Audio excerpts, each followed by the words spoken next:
ma contribution. Et la ceinture de feu qui entoure le Sénégal aujourd'hui? Écoutez, ce qui se passe en Guinée, c'est une situation regrettable. En Mali aussi. Je pense qu'on aurait pu faire l'économie de ce qui se passe en Guinée si précisément on nous avait écoutés. Nous, c'est le groupe international de contact sur la Guinée que je co-présidais avec le président de la commission de la CEDEAO et avec de facto le représentant spécial du secrétaire général des Nations Unies pour l'Afrique de l'Ouest, M. Saïd Djinnit. Ce groupe qui comprend tous les pays de la CEDEAO et des partenaires bilatéraux et multilatéraux internationaux avait proposé que le programme de transition soit articulé de telle manière qu'il y ait les élections législatives avant l'élection présidentielle. Mais la classe politique guinéenne, ses leaders tout au moins, étaient tellement pressés d'avoir un président qu'elle a elle a inversé le système, le processus et a insisté pour avoir l'élection présidentielle. Si on avait organisé les élections législatives, chacun se serait mesuré et peut-être que cela aurait d'ailleurs donné moins de candidats à l'élection présidentielle et en tout cas l'élection présidentielle aurait été pratiquement le point d'aboutissement du processus. Et ce qui se passe au Nord Mali aujourd'hui? C'est l'inverse qui a été fait. Il s'y ajoute maintenant la problématique de la CENI guinéenne, la Commission électorale nationale indépendante de Guinée, et la question du fichier électoral. Je regrette de le dire, il y a des points de fixation qui ont contribué à aggraver la crise en Guinée. Et si on nous avait écouté davantage, je pense que le succès que nous avons eu à conduire, à aider, à encadrer le processus de transition jusqu'à l'élection présidentielle en Guinée nous aurait permis de contribuer également à la solution de l'élection législative. J'espère que mieux vaut tard que jamais. Et le Nord Mali aujourd'hui, est-ce que c'est une menace pour le Sénégal? Le Nord Mali est une menace pour le Mali, une menace pour le Sénégal, une menace pour tous les pays sahéliens et une menace pour l'Afrique. Et je pense qu'il y a beaucoup à faire. C'est un problème complexe parce que vous avez 4 crises en une seule. Vous avez la crise du régime politique à Bamako avec le coup d'État.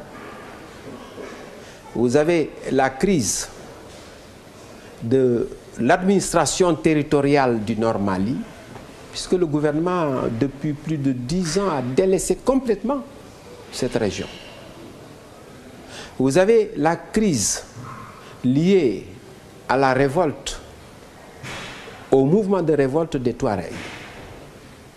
Et vous avez aujourd'hui maintenant la crise de l'invasion des 2 tiers du Mali par des mouvements rebelles, extrémistes et islamistes. Pour bien traiter la crise du Mali, il faut prendre en considération toutes ces 4 dimensions et ne pas réduire cette crise aux seules relations entre le Mali et la CEDEAO. Je considère qu'entre le Mali et la CEDEAO, il y a des non-dits. D'abord, il y a du surplace. On s'envoie des lettres, on fait des exigences, et chacun exige de l'autre ce que l'autre ne veut pas. Est-ce que c'est la volonté des 2 parties, chacune, de ne pas s'engager? Ensuite, il faut bien se rendre compte qu'il faut travailler avec les réalités. Il y a des réalités au Mali liées au rapport de force actuel entre les civils et les militaires qu'il faut prendre en considération. Et la CEDEAO ne peut pas l'ignorer. À moins alors de risquer d'échouer. Mais d'un autre côté, il est essentiel que le Mali réunisse les conditions minimales pour une intervention militaire de la CEDEAO dans le Nord. Cela demande de la logistique, cela demande des bases, cela demande des moyens. Et je pense que la porte n'est pas fermée. Il est possible de discuter de cela. Je dois dire que les Nations Unies, où j'ai travaillé pendant 15 ans en tant que sous-secrétaire général, sont habitués à de telles impasses de départ, mais il doit être possible de discuter. J'ajoute qu'il ne faut pas voir dans cette affaire une question de la CEDEAO uniquement. L'Union africaine doit être impliquée. Les pays du champ qui ne sont pas de la CEDEAO doivent être impliqués. La Mauritanie n'est pas de la CEDEAO. L'Algérie n'est pas de la CEDEAO. Le Tchad n'est pas de la CEDEAO. Or, ce sont des pays du champ. On ne peut pas organiser une opération de libération du Nord Mali sans leur participation. Enfin, il faudra faire en sorte d'examiner véritablement les problèmes de fond qui sont à l'origine et de ce dépérissement de l'administration malienne dans le Nord, de la révolte des Touaregs et de cette invasion. Faute de quoi, on risque d'aborder le problème sous un angle et d'ignorer les autres angles et donc d'être condamné à l'échec. Je voudrais simplement ajouter un dernier point, si vous me permettez. Nous avons commencé par les élections présidentielles et législatives. Oui. Je voudrais terminer par où j'ai commencé. À savoir, Taxawu Thème ne regrette rien de s'être tenu scrupuleusement à l'engagement qui a été souscrit par les candidats du M23 et d'avoir risqué par ce fait-là de perdre l'élection présidentielle.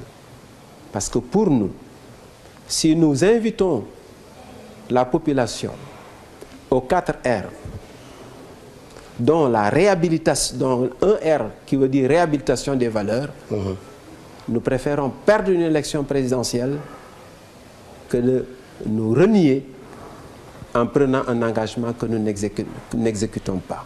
Justement, M. Ibrahima Fall. 2.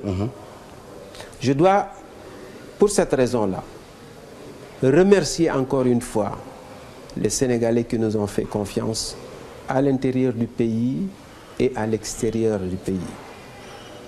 Et ils nous ont fait confiance non seulement pour l'élection présidentielle, mais aussi pour les législatives, puisque nous avons été un des éléments de la coalition Benno Bokk Yakaar. Ici également, nous ne regrettons rien. Nous nous sommes conformés à ce qui a été dit. Nous n'avons jamais rien demandé, ni pour le deuxième tour de l'élection présidentielle, ni pour les législatives.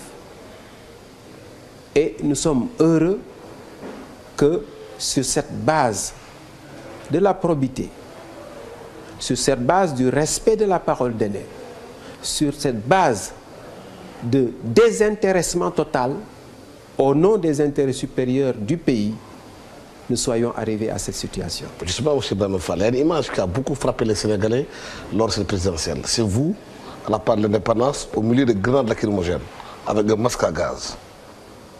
Les Sénégalais connaissaient peut-être Ibrahima Fall beaucoup plus calme Mais là, dans un truc d'un affrontement face aux forces de l'ordre, ça a beaucoup frappé les Sénégalais. D'où est-ce que vous avez puisé cette force? Je vous remercie. Je crois que à Taxawu Thème, nous sommes des Sénégalais de principe. Lorsque nous nous décidons que de surcroît nous souscrivons un engagement, nous allons jusqu'au bout, dans le seul intérêt des populations. Et pour cette raison, nous étions prêts à affronter les grenades lacrymogènes, à affronter les dangers au péril de notre vie, peut-être par éducation, puisque vous voulez personnaliser ça, encore que je considère que ma personne n'est pas importante, c'est tout Taxawu Thème qui est là, et tout le peuple d'ailleurs.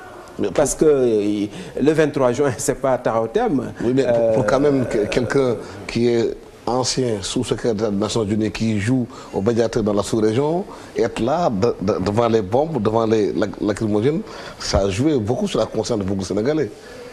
Parce que vous êtes habitué à négocier pour la paix.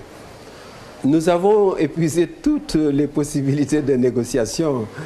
Nous avons écrit au préfet pour lui dire que ce n'est pas légal d'interdire notre manifestation. Il nous a répondu, et j'en ai souri en tant que professeur d'université, qu'entre la loi qui autorise les manifestations et le décret pris, l'arrêté pris par son ministre d'interdire les manifestations, lui, il appliquait l'arrêté. Alors je me suis dit, est-ce qu'il connaît le b.a.-ba de l'administration? Est-ce qu'il connaît le b.a.-ba de la hiérarchie des normes entre une loi, un décret et un arrêté? Je crois que nous sommes des personnes de paix. Ce que nous avons fait, nous l'avons fait pacifiquement. C'est le régime qui s'est opposé violemment à nous. Je sais que des adversaires politiques ont voulu exploiter cela pour dire, vous voyez, Ibrahima Fall, que vous voyez là, tout calme, mais ce n'est pas un homme de paix. Il veut incendier le pays. Non. Nous avons manifesté pacifiquement. Et la première fois qu'on est allé à la place d'Indépendance d'ailleurs, la preuve en a été donnée, on est arrivé à la place d'Indépendance, nous avons manifesté tranquillement et nous sommes partis. Donc, je crois qu'il faut comprendre que quand on se bat pour une cause, et lorsque cette cause est légitime, on a le devoir de donner le meilleur de soi-même.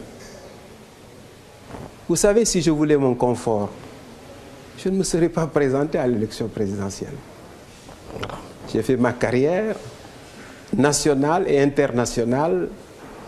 J'ai une retraite douette qui peut me suffire largement. C'est au nom de l'impératif national que je me suis engagé. Voilà. Monsieur Ibrahima Fall, merci infiniment. Merci d'avoir accepté notre invitation à Questions Directes. Merci à tous les téléspectateurs qui ont suivi cette émission avec nous. Merci à l'équipe technique qui m'a accompagné pour la réalisation de cette émission. Merci. Au revoir.